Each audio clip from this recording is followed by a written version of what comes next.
Hello everyone, my name is Linda O'Nillafor and welcome to my channel, Mental Health and Wellness. And today I'm going to be talking about the beautiful Cheslie Kryst. And we know that Cheslie, she was crowned as Miss USA in 2019 and she passed on January 30th, 2022. So I just wanted to talk about people that have a high functioning depression. And that's what Cheslie had. She had a high functioning depression. And the reason why I chose to talk about Cheslie is because there's a lot of women, people that are in her shoes. She was living on the 9th floor of an apartment building and she went up to the 29th floor and she jumped off.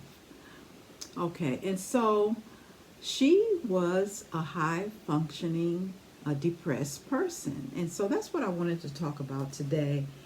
And you know, I had never heard of a high functioning depressed person before, but there's a lot of people that are depressed, but they can still function very, very well.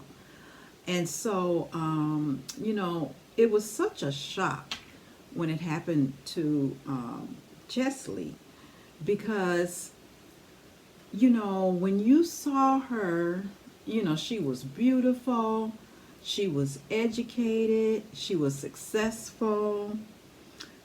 She was a people person. She was bubbly.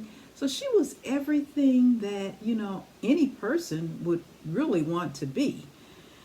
And that's why I think it was just so hard, you know, to find out that she had took her life. But in this video, because I'm talking about mental health, you know, if you have a high, or if you are a high functioning a depressed individual, I'm going to give you some tips that can maybe help you. Okay, so Cheslie had left a note to her mother, and I'm going to play that video right now.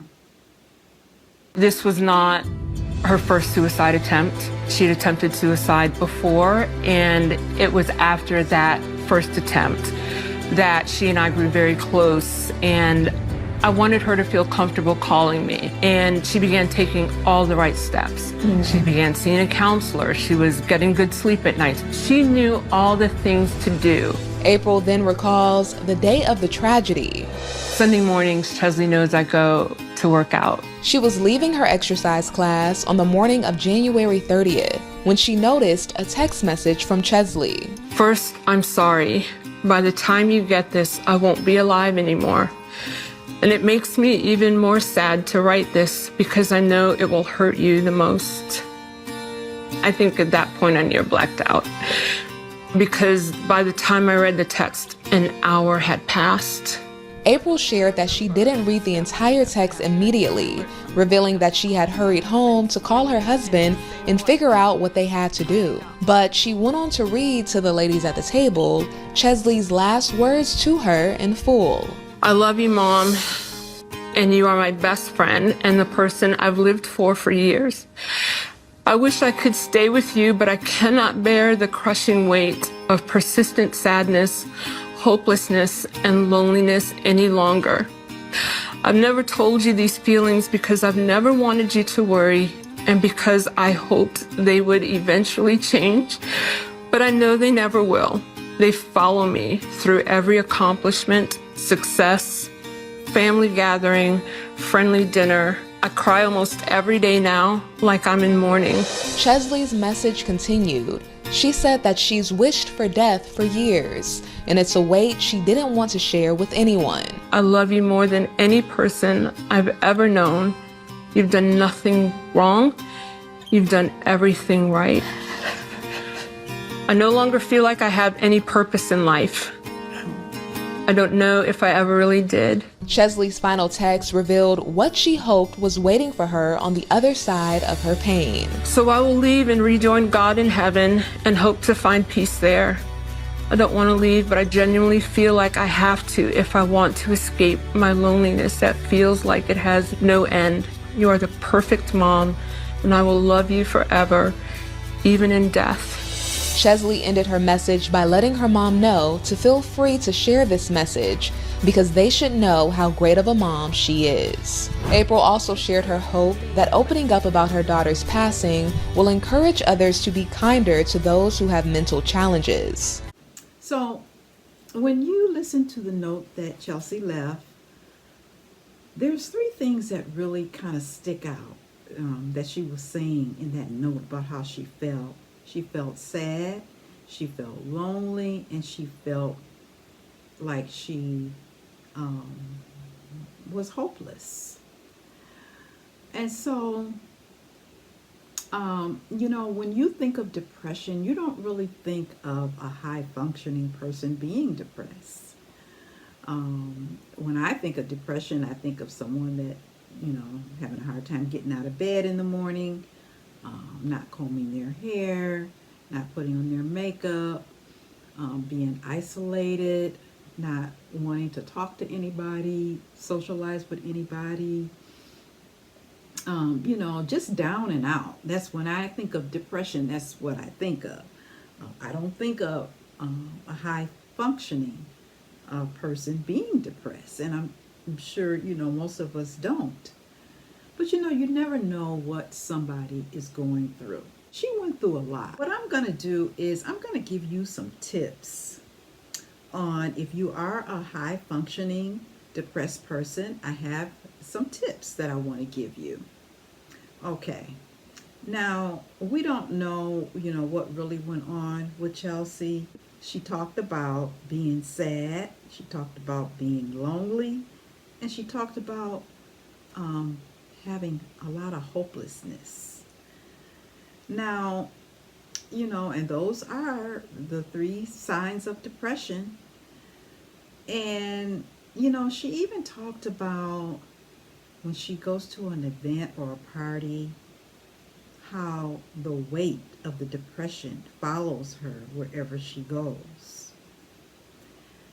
And so what I want to do is I want to give you some tips. So if you are a high functioning depressed person, I just want to give you a couple of tips that I think will help you. But first, we're going to look at another clip because you never know what a person is going through. So she experienced, a lot of things. She was an attorney. She experienced things in the courtroom, racism. She experienced a lot of things. A lot of times, we look at people that are successful and educated, and we think, that they have it all, not knowing the struggles that they go through. And for somebody like her, it could be even more pressure. A lot of times, if you're not careful, you can put pressure on yourself because of all of the high expectations that other people have of you. Okay, so we're going to just watch this clip right quick and see some of the things that she talked about that she went through. These are all microaggressions that I have experienced. I've been told I'm pretty for a black girl, although that one is closer to just being outright racist. I've been told I was articulate, which sounds like a compliment, but frequently black people hear this, and what it sounds like to us is you didn't expect that I could speak clearly because I'm a black person, and now that you're surprised, you feel like you're giving me a compliment because you're telling me I'm articulate. Instead, just say something like, I like how you made that point, because then it actually shows that you're listening to the words coming out of my mouth versus sitting in awe that a black person can speak normally. I've had random people I do not know just walk up to me and touch my hair. It makes me feel like I'm a pet, or that the hair growing out of my head is so out of the ordinary that you just absolutely had to touch it. Just ask. I'll almost always say no, but I think it's important to respect somebody's personal space and just ask before you touch their hair. I was asked on a date with a white guy if I knew my dad, which felt like he was assuming that like black people don't know our fathers. When I was still practicing law, there were people who would like list off a bunch of black people that they knew and ask me if I knew them, thinking that like all black people must know each other, or that we don't have mutual friends who are non-black. One white lawyer always wanted to introduce me to people, but every person he introduced me to was another black person. Like, I guess he would meet black people and just think, you need to meet other black people. I think he just thought he was helping me to network, but I can meet plenty of people within our community who I can network with. In many courthouses in North Carolina, you cannot bring your laptop or cell phone into the courthouse unless you're an attorney. And there were many times that I would be stopped at security and I would tell security, like, look, I have my laptop and cell phone, I'm an attorney. And they would ask to see my bar card, which looks like this. My license is currently inactive, so obviously this is old because I no longer practice law. But if I was accompanied by a white attorney from my law firm, we would just have to tell security that we were attorneys and they would let us in. There are a lot of reasons I don't want to practice law anymore, but here are 3.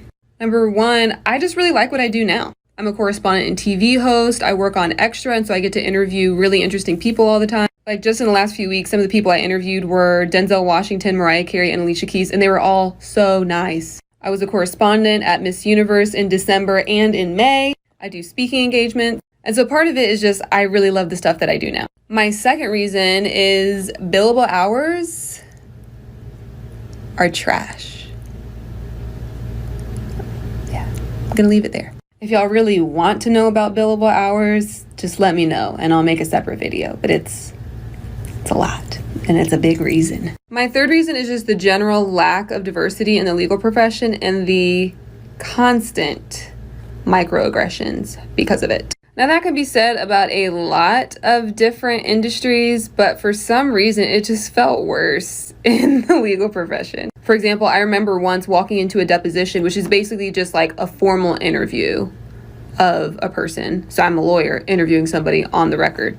And the court reporter was sitting in the room when I walked in. I think she was the only one there. And I walk in and sit down. She's like, do you know when the lawyers are getting here?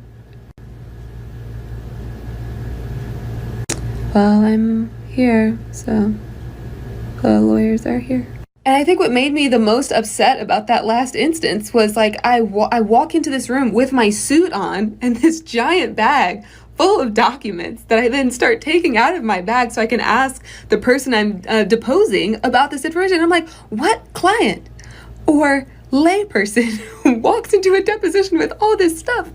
They walk in with themselves and Jesus. That's it. And it's not just me with these experiences. Like if you look up Brian Stevenson, who was the lawyer that Michael B. Jordan played in that movie, Just Mercy, Brian Stevenson, he had the same thing, or he had a similar thing happen to him where he walked into a courtroom and a judge was like, sir, you don't need to be sitting at counsel table without your lawyer. And he's like, Your Honor, I'm the lawyer, sir. Thank you.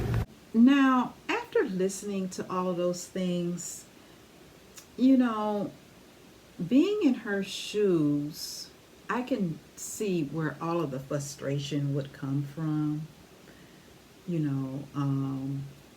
Like she said, people feeling her hair, trying to see if her hair was real. Talking about, does she know her father? Just all of these things.